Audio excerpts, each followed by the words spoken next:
The two men stopped in a stand of timber a couple hundred yards from the ranch house. There she is. Got any plans? Start shooting. The house and outbuildings? Burn them to the ground. You a hard young'un, Smoke. I suppose I am. But I had a good teacher, didn't I? Yeah, you had the best around. Smoke and Preacher dismounted from their horses. Smoke moved to a small opening in the stand of trees. Casey! Get out here! Who are you? Smoke Jensen. Lousy shot.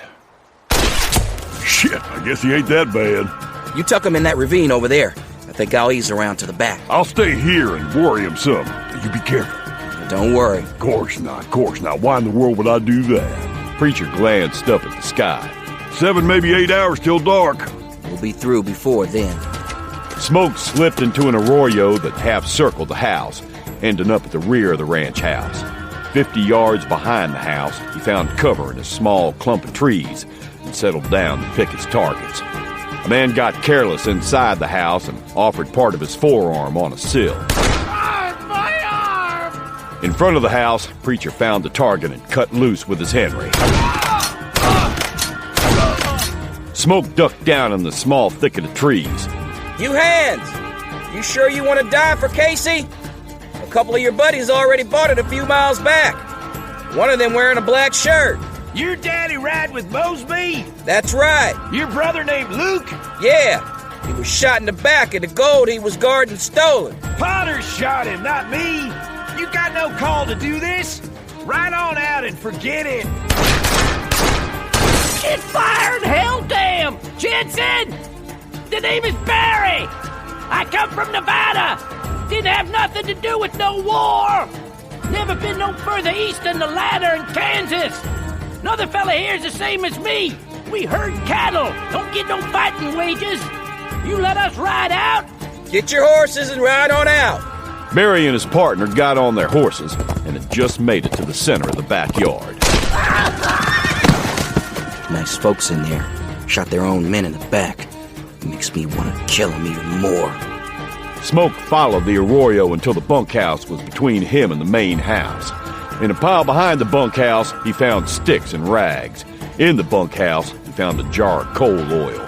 He tied the rags around a stake, soaked it in coal oil, lighted it, then tossed it onto the roof of the ranch house. Smoke waited, Henry at the ready, while the house slowly caught on fire. The room started filling with fumes and smoke. One man broke from the cabin on Preacher's side of the house. Another man raced from the back door towards Smoke. Only one man appeared to still be shooting from the house. 2 on the range, at least 2 hit in the house, and 2 in the yard. That did not add up to 8, but maybe Smoke thought they had hit more in the house than they had thought. All right, Casey. Burned to death, shot, or hung. It's up to you. Casey waited until the roof was caving in before he stumbled into the yard, eyes blind from fumes. You son of a bitch! I'll kill you!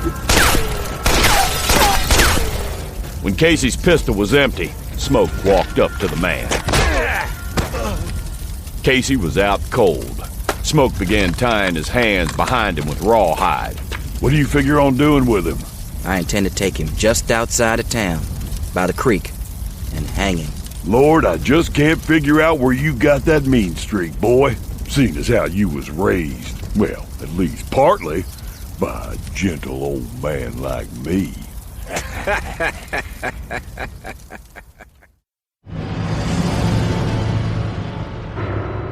Graphic Audio, a movie in your mind.